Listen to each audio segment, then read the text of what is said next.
You're listening to the Barbell Life.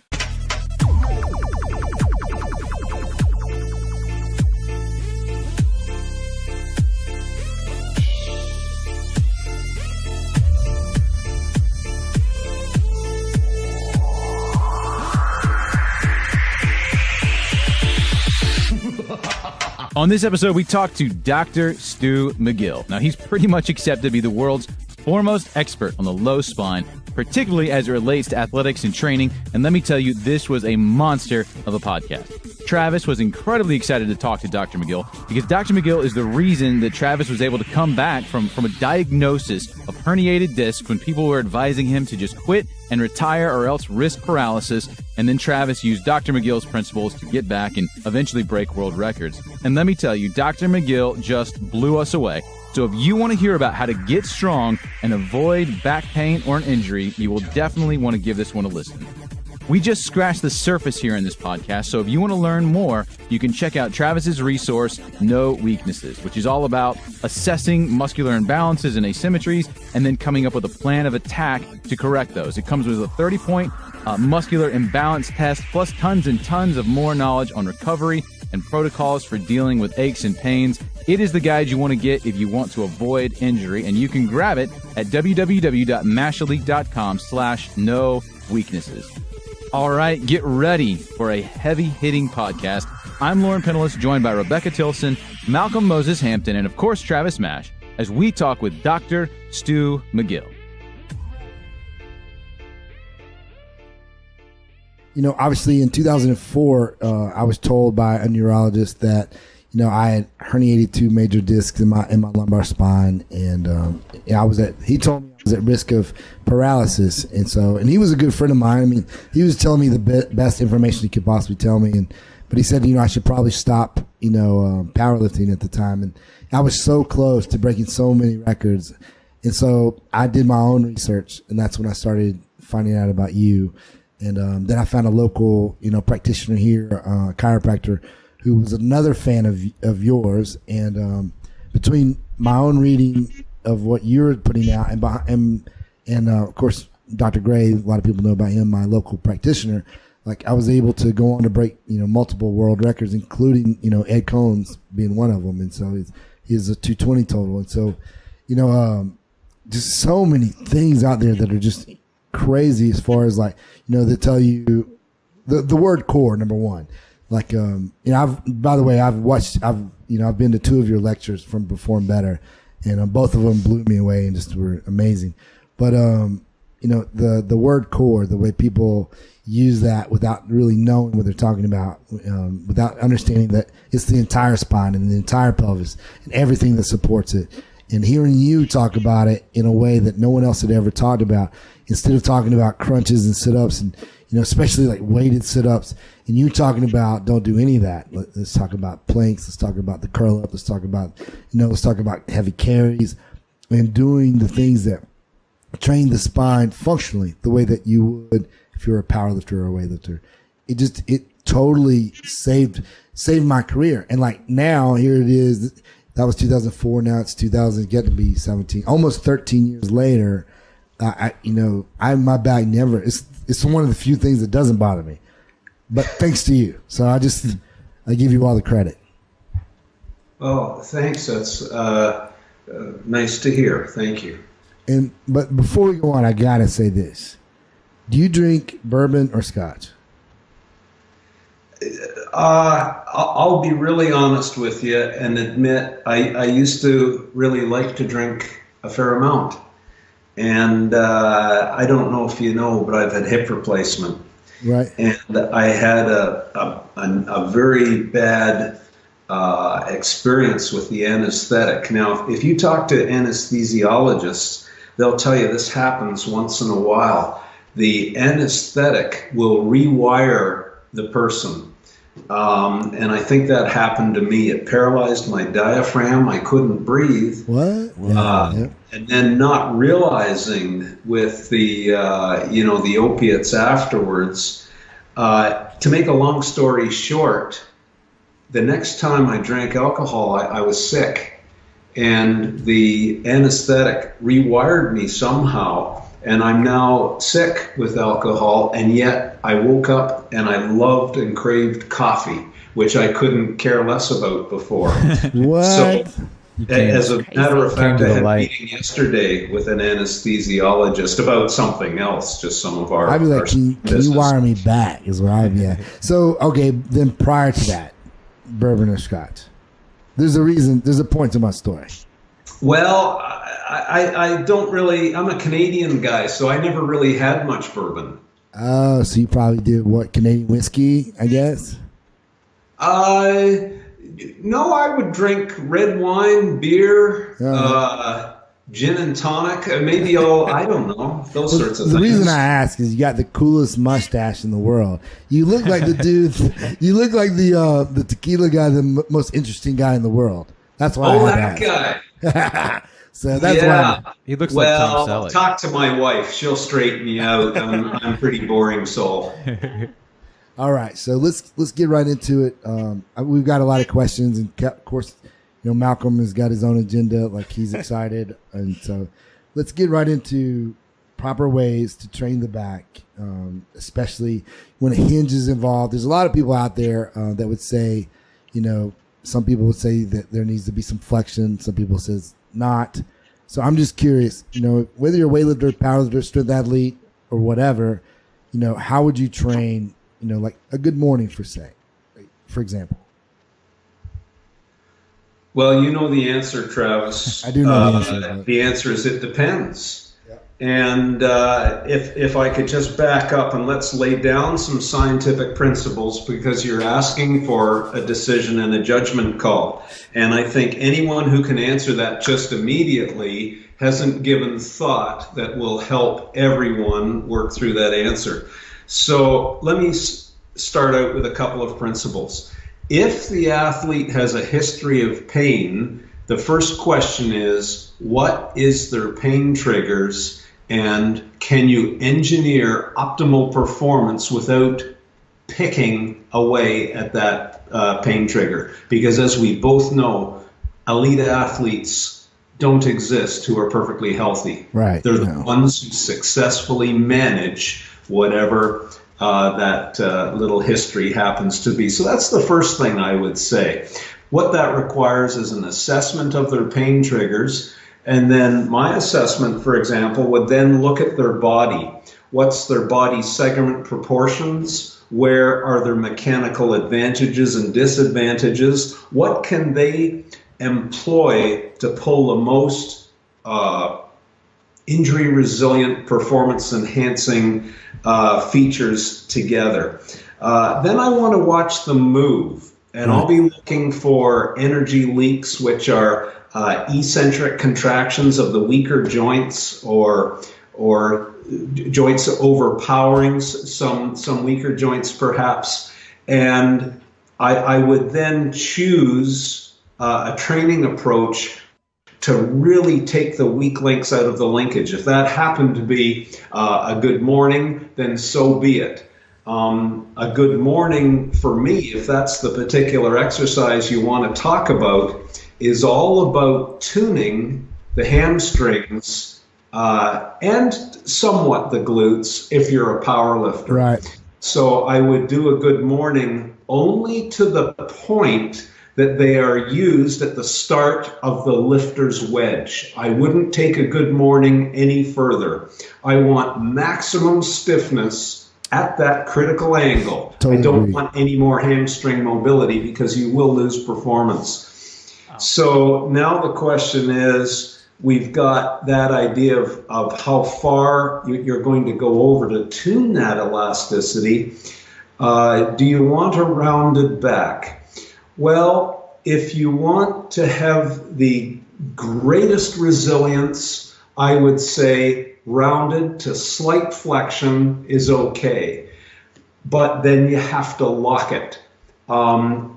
It will cause delamination of the annulus, the collagen fibers of the annulus, if the spine is under heavy load, and we haven't even discussed how much load is involved in the good morning yet. But the more load and the more motion, the more stress there is on the collagen fibers. and it's better not to move it if you are in flexion. So the entire motion would be about the hip joints and not the back. So if they started rounding the back actively, that's something that for sure I would avoid. Now, having said that, let's take the counterpoint. If you actively extend the back, if you can imagine what I don't know if the viewers can see my motion on the screen here or not, that will actually drive more neural drive to the motor units in the erector spinae. But do you want to do that on a Roman chair extension? That was one of Vasily Alexiev's favorite exercise, the great super heavyweight Soviet lifter. Yeah, he was known to do 100 kilos like that. Yeah, of years ago. So, you wouldn't want to be him as a 55-year-old because he was in a lot of pain. Right. But as you know, he ruled the world. And someone like Konstantinov, the great Latvian powerlifter, how he does the dive very dynamically, which is a round back good morning lift, basically. Right. But, he's that 1 in 10,000 lifter that somehow the stars have aligned and allows him to do that. The majority of people doing that will get injured before they get to maximum performance. So do you want to know a couple of other features that are so fascinating about the spine's ability to withstand that? Because obviously any training, it will cause an adaptation that's either strengthening and performance enhancing or weakening and taking the person down the trail of cumulative trauma. Dr. McGill, could we talk more about that foundational idea of the back stiffness? When we talked about the good morning at the very beginning, you mentioned you were talking about maximal stiffness. And I was wondering, for our listeners especially, to go back to that idea, because I feel like that's kind of a really key point, that some people are like, I know to like tighten and to be firm, but could you elaborate a little bit more on what you're talking about with back stiffness and some of the useful points about it in terms of for resilience especially? Well, I have a lot of models here, and if you can imagine that these are just balls with tubes and a steel wire going through. So I've created a spine there. Now that spine is stiff. Do you see how the spine will bear load because it's stiff? Now what I'm going to do is decrease the stiffness by slackening the rod. I'm reducing the thrust line compression down that spine. Watch what happens. Do you see how the spine is unable to bear load if it's not stiffened? Right. Okay. No engineer in their right mind would build a flexible rod and then ask it to bear compression.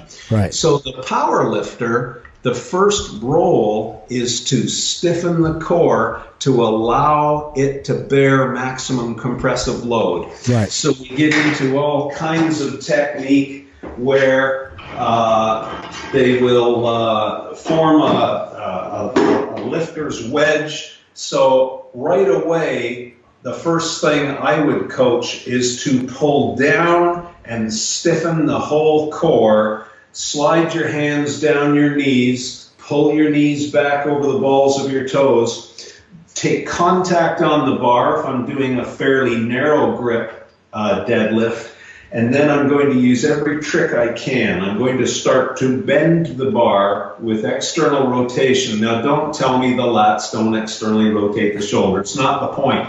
It's more of a post where I'm pulling down with lats, which will strap and create more stiffness all the way across the sacrum to the opposite glute. But the more stiffness I can achieve, the more power that I pull through with the hips gets translated up that stiffened rod. If the rod bends, I've lost some of the hip power. So there's a start on the stiffness discussion. It allows the spine to bear more load before it buckles, and B, it contains the energy leaks to create ultimately a better lift. Are you aware that we were the first to film a power lifter while their spine was buckling.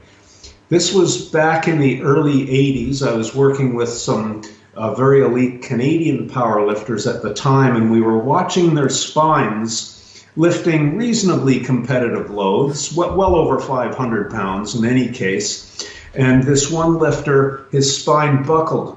Under video fluoroscopy, which is a real-time moving x-ray, we saw one joint in his spine buckle. So clearly it was an unstable event. He had insufficient stiffness, muscular guy wire stiffness, and he buckled and became injured. So is that a little, do you want a general discussion on core stability?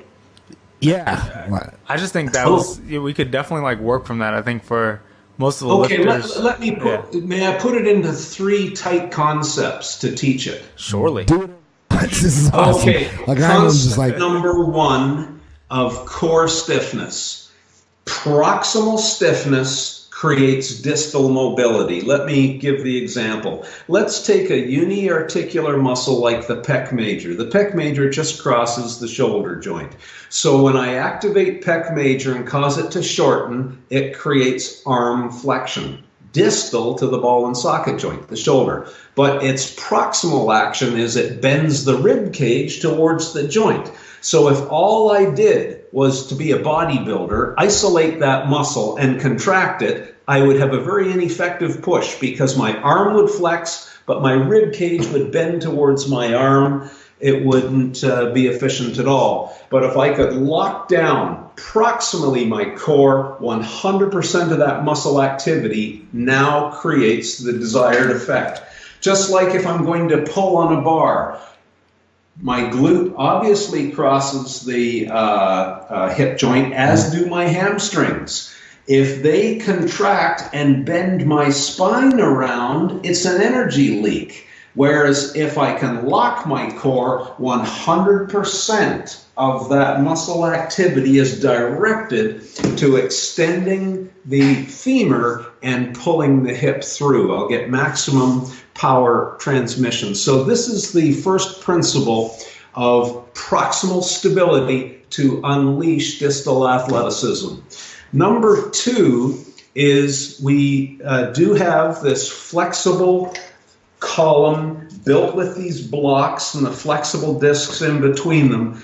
Your spine will buckle under 20 pounds of compressive load if we cut it out of you. It has no ability to bear load on its own at all.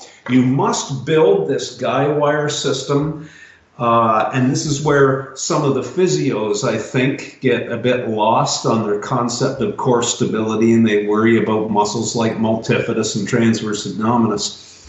When you measure each muscle's contribution to that guy wire system to allow it to bear robustly very high loads, the big players are things like quadratus lumborum, latissimus dorsi, the erectors, the full abdominal wall. So that's the second concept. You have to build this very robust guy wire system to allow it to bear load. Now the third one, I'm going to get a different model here, is one of micro movements at a joint. Now we're going to talk about pain. So when you flatten the disc a little bit, which every power lifter is going to do at some point in their career, if they're strong, they're going to flatten the disc a bit, and that causes micro movements. Can you see shearing micro movements in that joint? That will cause little pain triggers in people, and we can assess those very quickly by doing shear instability tests on their spine, and we'll know right away if those micro movements are triggering pain.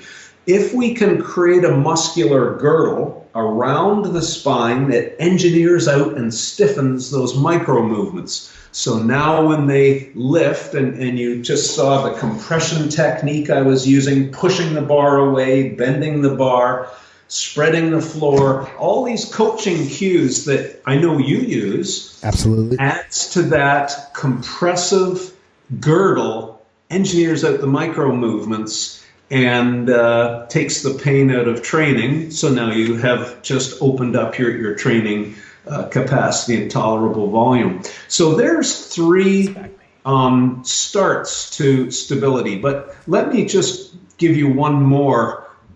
Say you're a power lifter and you're not using a monolift, and you take the bar out of the rack. And it's too bad, because this was such a test of core stability. It's neat that it still exists in strongman events or in powerlifting federations where you have to take the bar and step out of the rack. But in so doing, when you take a step, so now I've freed one hip, do you see how if I don't have core stability, this hip collapses in a bend like that? Right. You run out of strength on the supporting hip. You need a very strong oblique and quadratus lumborum musculature on the other side to allow you to create that frontal plane core stability that allows you to walk out with 800 pounds on your back, or it allows you to carry, it might be a barrel of beer or something in a strongman event. So frontal plane athleticism is absolutely determined by core stability. Frontal plane, number 1, no real issue. So, I know I have my people who want to challenge some of these concepts, but, I really love to see all their athletes who are at the podium. Exactly. I coach, well, in America, like our weightlifting team, I don't know if you've, did your research, but our weightlifting team, we're the, arguably the best weightlifting team in America, undoubtedly the youngest and best weightlifting team in America. And so, including one Olympian, and I can promise you this, is that we use all of your techniques in the way that we train, their core, their backs. We definitely don't do, weighted sit-ups and crunches. So some people like them though for the physique stuff, but we try to tell them not to do them. Yes. The beach muscle. Well, do you want to hear a funny thing? Yes. If you take a slender spine, think of a slender willow branch. You can take that willow branch and you can bend it back and forth over and over and over again, and it won't break. But if you take a thicker branch and you bend it to the same amount, it shatters immediately. Now, let me ask you something. Are power lifters slender-boned people like, say, swimmers and gymnasts, or do they tend to have a heavier frame? Heavier frame. So you see what a mistake it is to assume that it is a slender spine, gymnastic spine, a swimmer's spine, a golfer's spine. It isn't. It is biologically very different, and it has to be treated as such. I even if I were a gymnast, I just don't see where that. I believe that you could train your abdominal wall in a much more functional and safer way, even for a gymnast. Did you see Liu Xiaozhen's 180 kilo snatch? Yeah, I saw that. Okay, but did you see his waist? Yeah, it's not. He doesn't have a waist. It's crazy. He's the tiniest. I was so amazed by that. Yeah. But he's able to stabilize, obviously. Right. With But it's a small waist, but there's a ton of musculature. You could look at it and tell that it was incredibly strong. Yes. So thinking about the different body types and different spines, how would we train our weightlifters and powerlifters differently from the swimmers? What are they? Yeah, the pliability. Sure, that's huge, because for their long-term resilience, we see that with our young athletes. Yes. But also in hearing, Dr. McGill, and hearing you say, about treating that differently, I'm just curious specifically what you do in approaching that type of an athlete versus a swimmer. That is a great question. Are you asking me? Yes. You're the expert. Well, no, I'm not. It's just anyway. I guess. Yes, you are. Yes, surely you are. Well, if we talk about power lifters to start with, despite what some of your listeners will think, stiffer is usually better. So both the Olympic lifter and the power lifter are elastic strength athletes. And I don't think it's a matter of stretching for mobility as much as it should be stretching and tuning the elasticity of the body. So a power lifter doesn't want a mobile torso. They want hip mobility just sufficient to get into the lifter's wedge so they can get good contact and grip on the bar and then pull. No more. Any more mobility would actually be a detriment. So to train the core to become stiffer and stiffer and stiffer, it's not good for throwing a football. You will lose your ability to wind up, store, and recover and throw a football. However, your torso will be able to bear more load. So you're going to have to train it, making sacrifices for other kinds of athleticisms, but you'll be a better lifter. So heavy carries would be one example.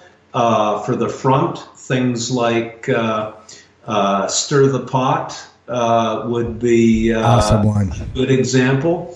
That's my favorite. It's most, people say, well, what's a good core exercise? Well, it's anything if you're using the core appropriately. Heavy sled drags. And I was with Dan John a little while ago, and he does the sled drag with a loaded carry, all lined up at the same time. Awesome. I love pushing cars. So, I'll have an injured athlete who just can't get a couple of 100 kilos on the bar and get underneath it anymore. We go out front and we push a car back and forth up the street. And then they've got that tremendous frontal plane core stiffness going. Now I coach them. There's no core motion allowed. And when they get back, their hips and their core is they say they haven't had such a training session before. So to get out from underneath the bar sometimes will add a little more tolerable training volume, and I hate to say it, put on a pair of construction boots, learn to grip the ground, and then they say, well, I can't grip the ground. That's just an excuse for having soft feet. Stiffen the feet, grip the ground, and push the car back and forth. No, I'm everything you're saying is I'm 100% with you. If you were to come to our gym, minus when it's super cold, but if you anytime like we just did the American Open, and at any given time, if you would have visited our gym, you would see them outside doing carries overhead. I mean, some of them do the handstand walks, sled pushes, sled pushes up a hill. So you would see everything you're saying. But what you wouldn't see by the smarter athletes, that is, would be like sit-ups. My question to you is, like, is there ever a reason, like, to do like a weighted, sit up? Like, here, let me preface it by saying, is like, I don't understand like the functionality of it. Like, everything that, as far as like in powerlifting, weightlifting, my whole goal is to remain in extension, or at least neutral. Like, my whole goal is not to go in flexion. So when I'm doing a sit up, I'm actively teaching my body, to go into flexion. So like, I don't understand like where that would ever, be a part of my training. Well, it comes down to a question of tolerable training. Your spine has a finite ability to train. You can only put so much load on it before it breaks. So, and that's just a law of biology. It's a law of materials. So let me give you an example.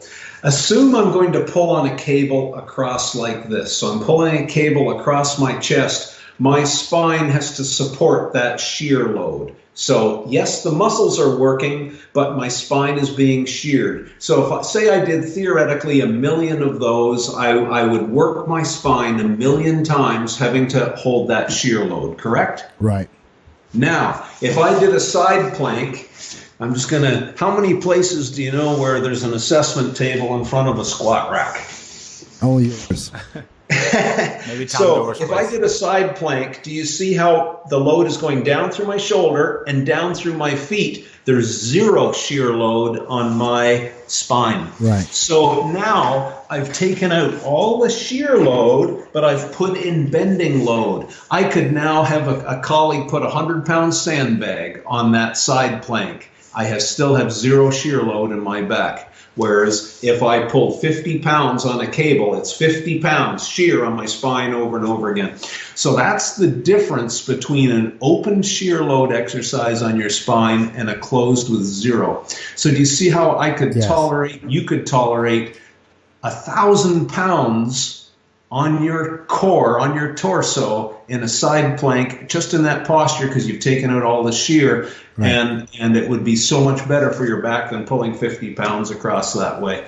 So when we get into discussions about creating monsters and tolerable training, these are the discussions that seem to get by a lot of people. Oh, bend over and pull the bar or do these kinds of things. Just wait a second now. If you can turn that into a 3-point bend, you just added so much tolerable volume to that piece of gorgeous machinery. No, I agree. So let's move into, I was reading one of your articles, and like, it was actually, you were countering, somebody had questioned some of your, I wouldn't say theories, some of your points that you use as far as core training. And one was like proper ways to train the abdominals. And you talked about flexion movement versus flexion movement. Yeah. Well, I think that was motivated by a trainer who was on the internet. And again, I don't know where their expertise comes from. But anyway, they said, I listened to McGill. I stopped flexion training and I got weak. And I thought, well, no kidding. You deserve to get weak. The person wasn't educated enough to know the difference between flexion moment and flexion movement. So if I just took my arm, for example, there is a flexion movement at the joint. I'm flexing my elbow over and over again.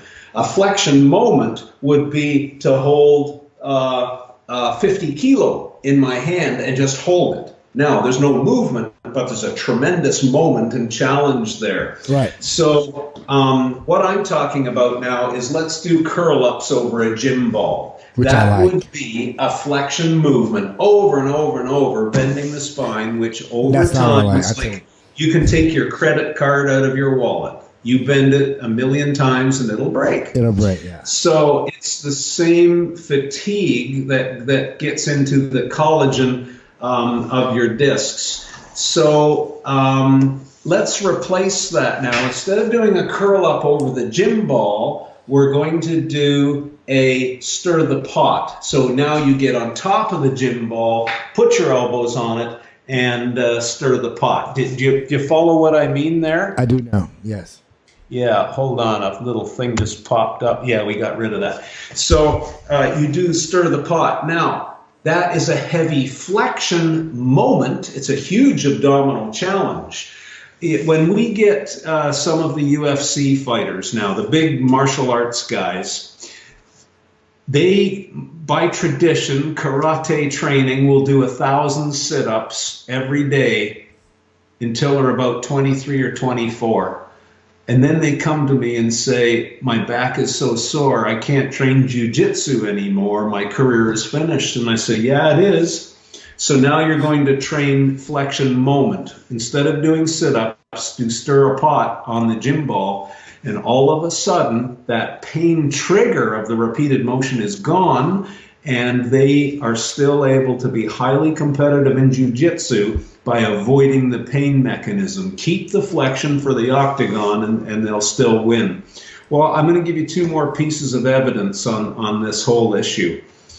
As you may or may not know, the American military, all 3 arms, the Navy and the Army, and the Air Force is just going through this, but the Navy and Army had an annual fitness test that involved speed sit-ups.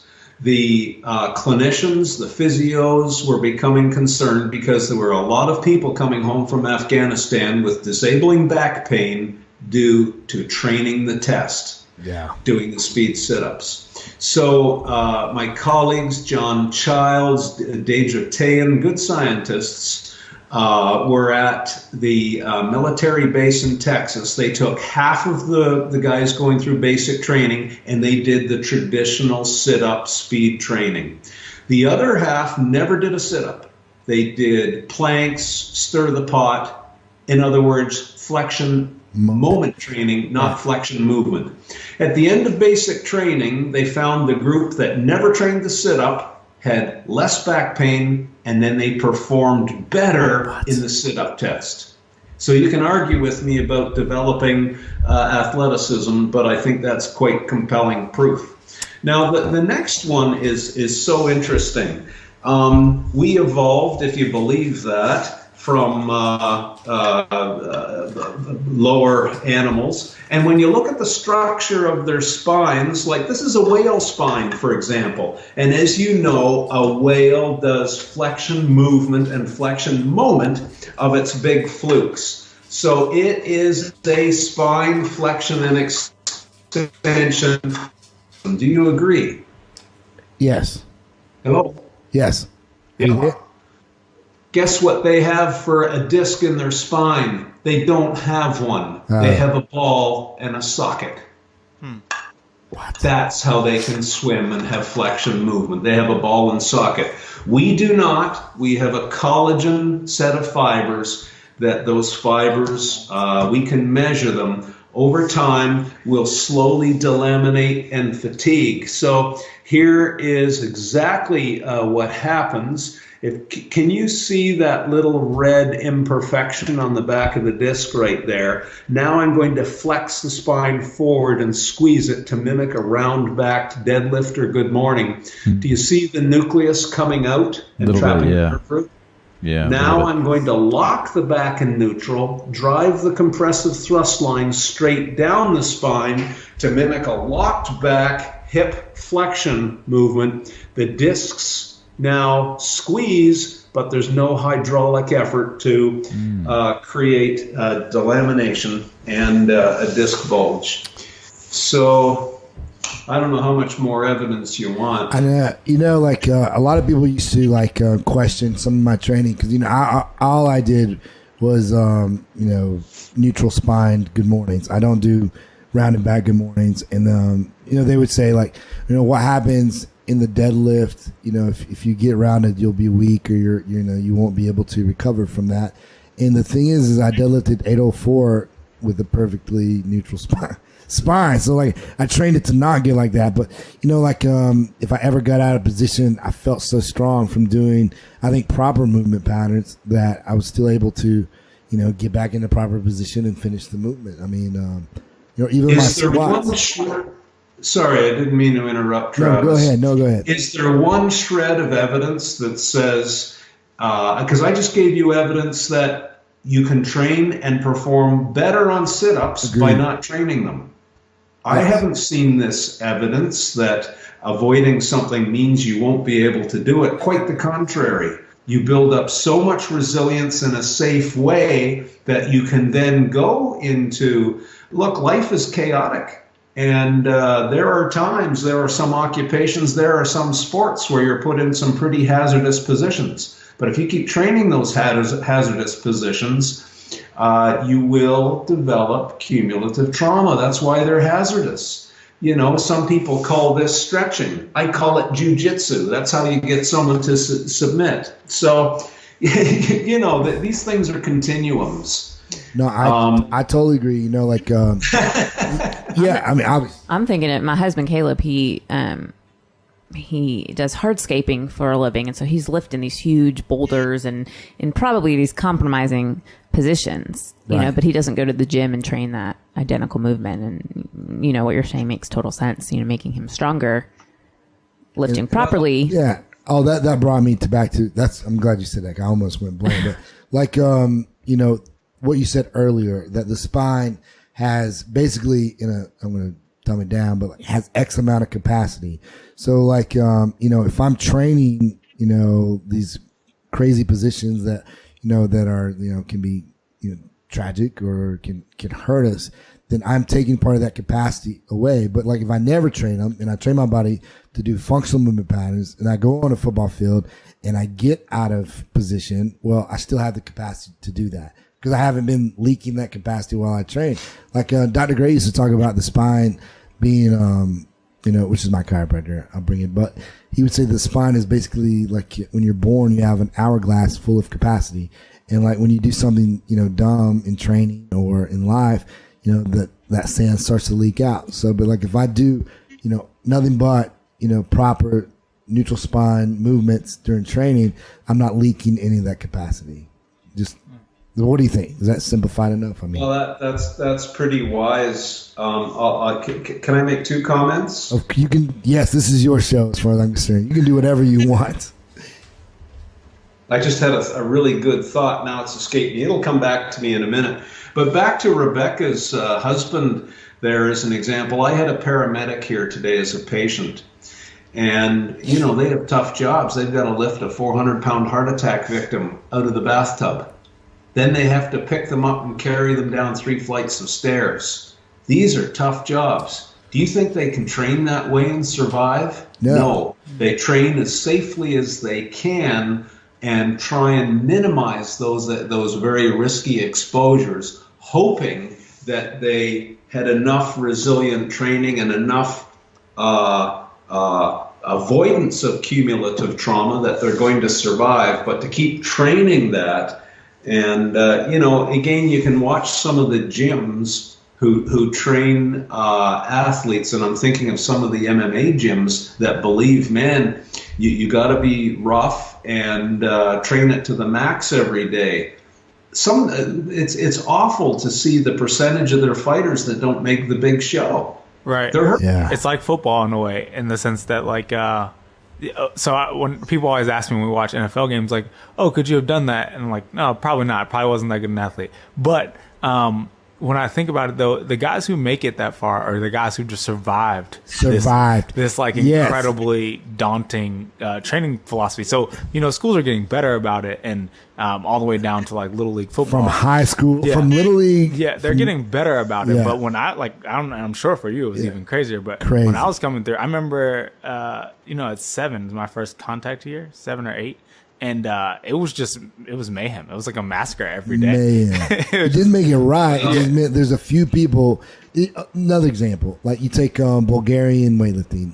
Like people say, like, oh, look at the Bulgarians. They were so successful. Well, number one, they were successful in an era before the Chinese, and before even the Russians got better. Mm-hmm. And so, were they good because, they had so many, in Bulgaria, they didn't have the NFL, they didn't have the NBA, they didn't have a lot of the stuff that we have, And so I think they were successful in spite of themselves.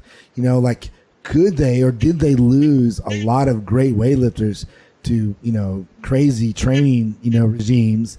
Versus like, look at the Chinese who are much, more super meticulous. Yeah, super more meticulous. They train the entire bodies. They don't just snatch and clean and jerk to a maximum 3 times a day. They actually do things to protect their body. Same as the Russians, have done the same thing. So like a lot of times, people will be like, well, the Bulgarians did X. Well, they did it in spite of themselves. All right. Go look at the people who are much smarter. Like the Chinese absolutely dominate the Bulgarians. If the Bulgarians were here, that same coach, Abajev, the Chinese would dominate him right now too. And so, Dr. McGill, this kind of sparked a question in my mind about, for our youth athletes, it seems like a lot of what you're saying is make sure that the training is safe, and make sure the training that doesn't take miles off of what their ultimate goal would be.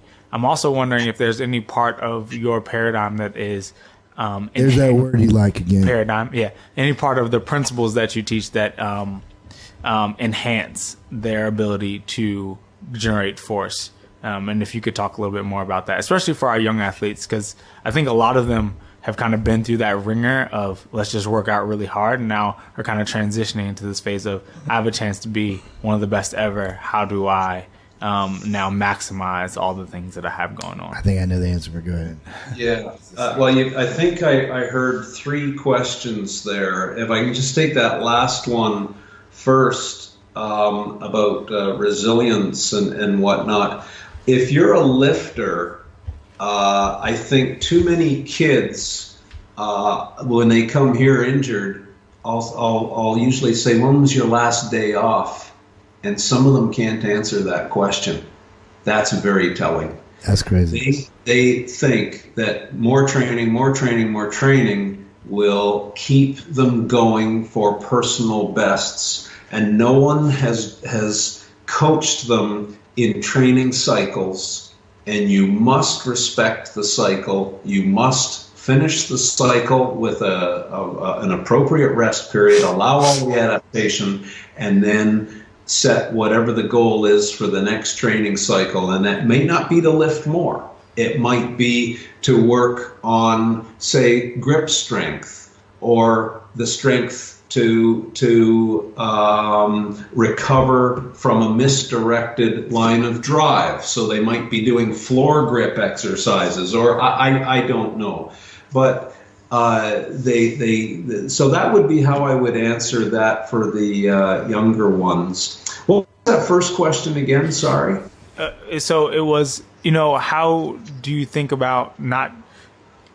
So what's the other side of the coin? So it was my impression from listening to you and kind of having some. Train safe.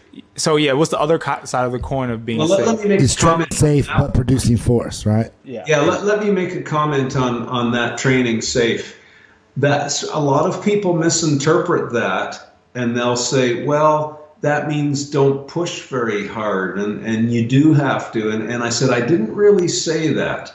Are you being reasonable in protecting the joints? That's what you're really trying to do. The hip, knees, etc. The neck. Neck, as you know, is very important for lifting. Protect the joints, but you still have to challenge reasonably the other body parts that are adapting as well. So, that's what makes a great coach. Someone who knows the scientific principles and then is a reader of men. And what I mean by that is, and I'm using, Rebecca, men as you're fine. Slate. But I'm quoting Vince Lombardi there. A good coach is a good reader of men.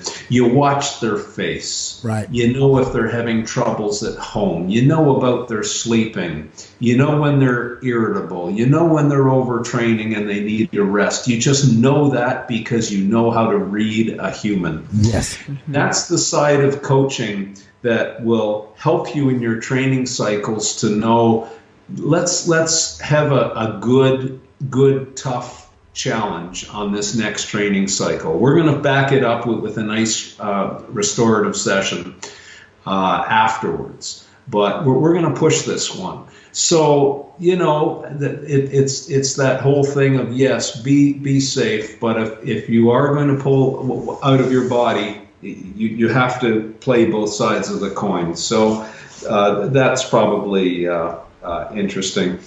But a general principle, going back to your young athletes, this is probably more for your culture, young Americans, say, versus some of the coaching philosophies that I know in Russia and Poland. There, I would say the gains are much more controlled and modest. So, if you've got a 10% gain, they might say, that's good enough. Yeah. That's good enough for this year. Yeah. And then, but the Americans will say, oh, you just hit a PR. Great. Let's do it. Let's go for the next one now. We're going to push. Rather than letting it settle and let all of the tissues adapt, etc. So there's one thought. And the other thought is, no one gets more load until they've earned it, with a 10 out of 10 lift. If they lift and you can score that a 9.5 because they had a flaw, they haven't earned the right to up the load. But some coaches think they're going to fix all of that by adding more load. So there's just another little thought. You got to earn your right to get your next increment. I totally agree. We have a phenomenal 13-year-old, arguably without a doubt, after this American Open, but the strongest 13-year-old in the country. He back squats, high bar back squats 400 pounds at 13 years old with perfect form. You can feel free to watch the videos. Like literally zero movement in the spine whatsoever. But I mean, I could easily had him go up to 450. I have no doubts he would have gotten it. But like, he's got a long road ahead of him. So I'm trying to stay at like an 8 or rate of perceived exertion with him. Because we're thinking, like, I'm thinking 2024. Yeah, two Olympics from now. Yeah, so like why do I want to see if you can squat? I don't need to see him squat 450. I know he can do it, and that's fine. That's all that needs to happen. Him squatting 450 is nothing but a test. Nothing good really happened. He didn't get any stronger. He just demonstrated he could do that. I already know that. So I'm trying to like keep that capacity back. I'm trying to keep his body healthy and moving forwards. And I totally agree with you. A lot of the coaches in America are so crazy. And even in sports like football, they're just crazy as far as the way they treat these athletes. And, they're thinking about, let's see what our 13-year-old can do. I'm trying to think, what can that 13-year-old do when he's 18? That's the way. How can that 18-year-old do when he's 24? That's what I'm trying to think like. Yeah, I absolutely love listening to that. There's when you see who are the best athletes when they were 13, and if they kept pushing, they are not the best athlete when they're 20. I see it happen all the time, or who's the same guy, who's at 20 years old. I've seen a guy at 20, blow it up, and then that was the last I ever saw of him because he that was it. He gave all he had. But there's a point I wanted to make too to what what Malcolm said as far as like how can you train safely to still produce force. That what I found is when I did follow the principles that Dr. McGill lays out in his books and on his website.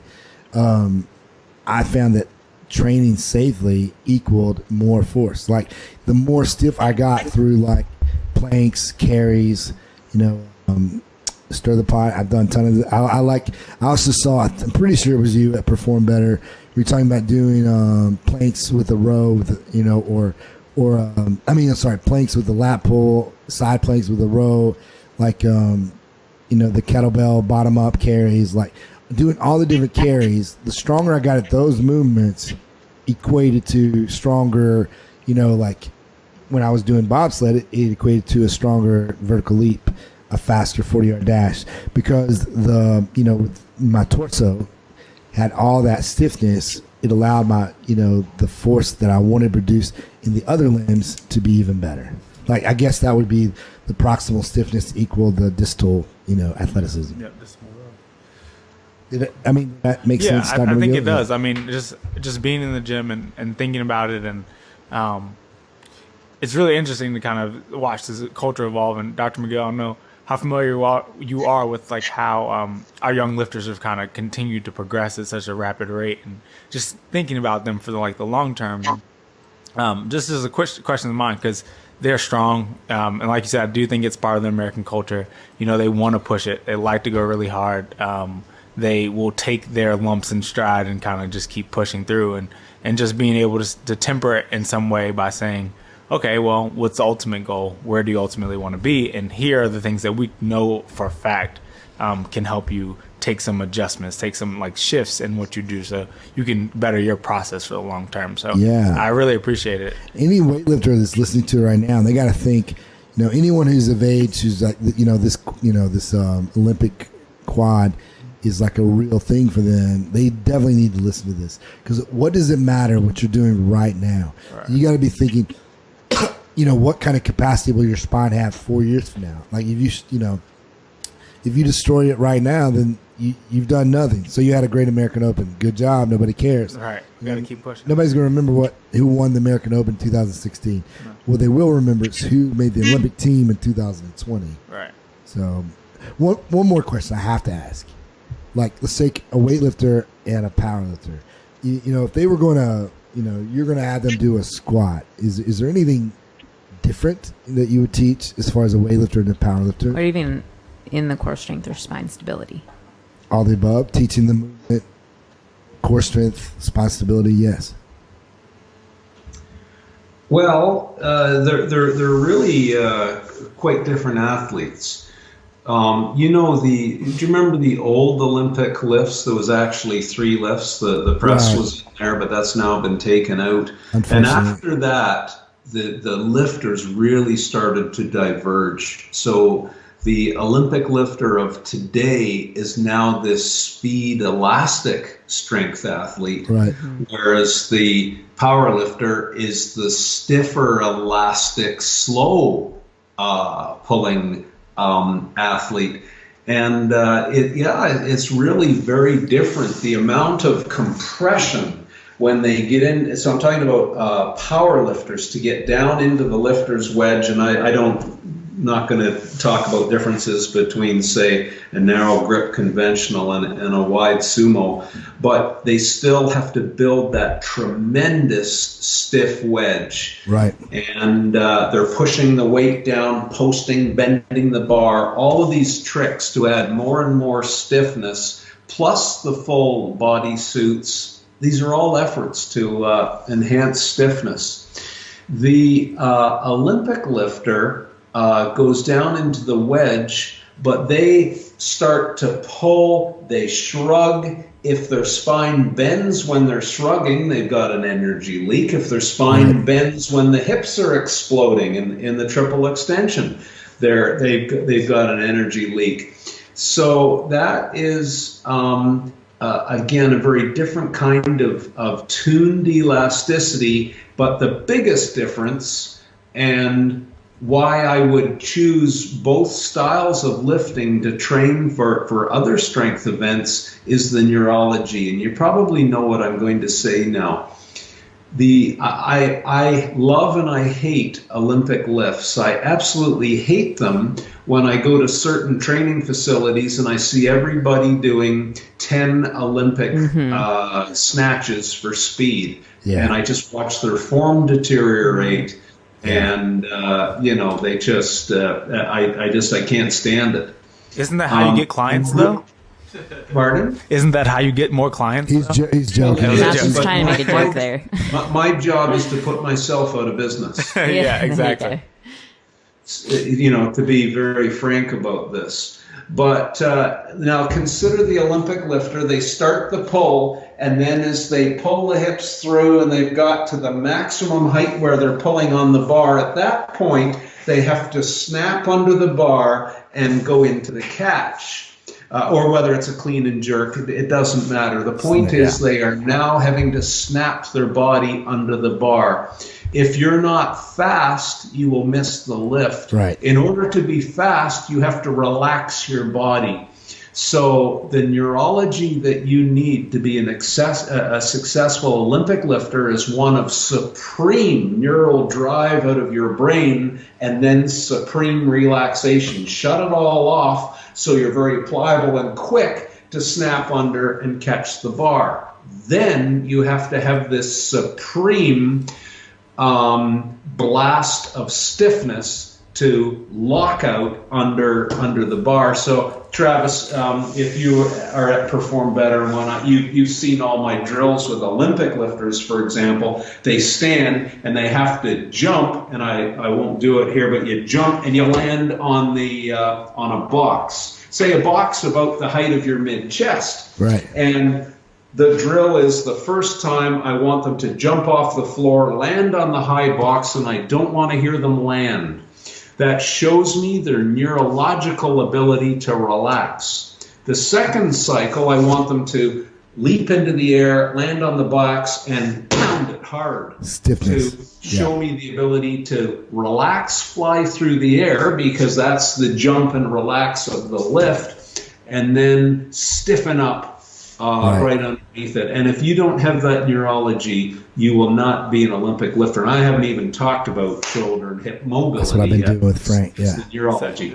We actually had that exact conversation. Yes. In the middle of a training session. Yes. With one of the, I think it was, what's her name?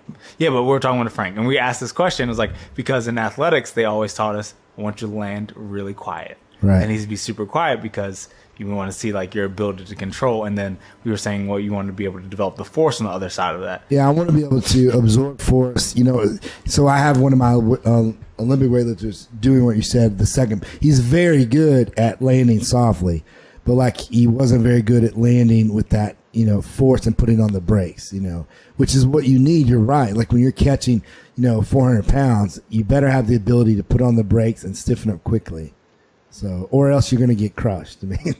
So, yeah. Yeah. So there's an example, I guess, of, I think it was Rebecca, you said, core training. It's this idea of speed training and on-off, we call it bang-bang neurology. That's very different athleticism.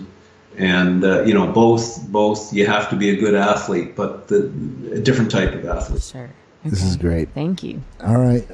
Yeah. Well, hey, Dr. McGill, obviously, thank you so much for your time. You've been very generous. And we talk about you like every episode. Everyone already knows backfitpro.com, but for the one person who hasn't heard us talk about that yet, just where do you want people to go to find out more about you?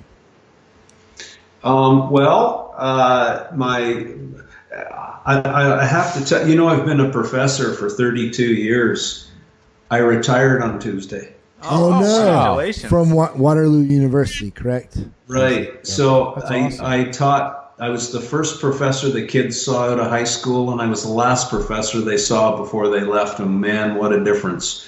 But I've done that for 32 years, so I'm done with that now, and I'm just going to consult and see patients and athletes, which is the stuff I really love.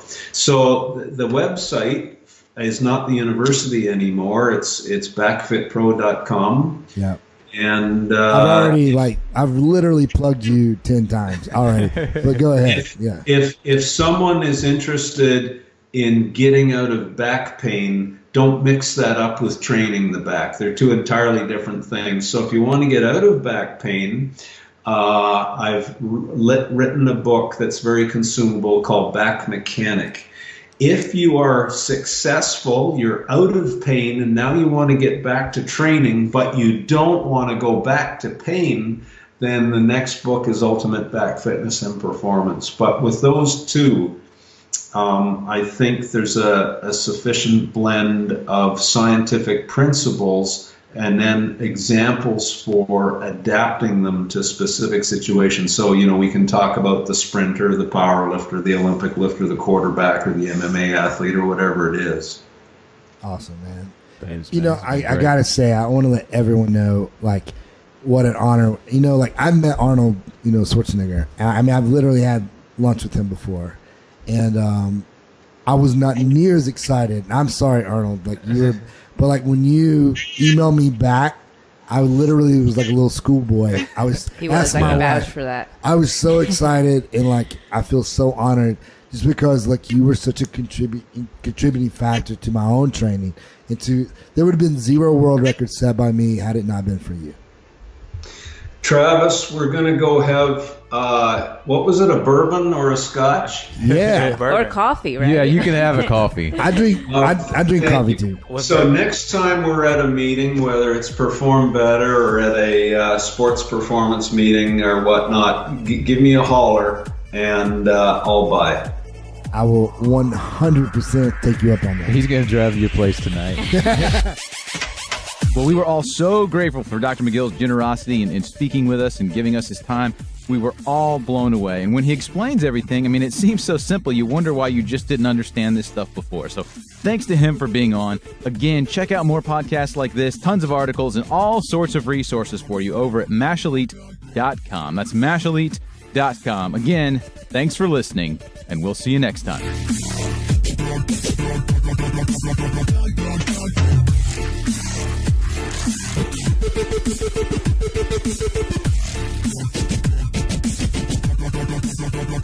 God.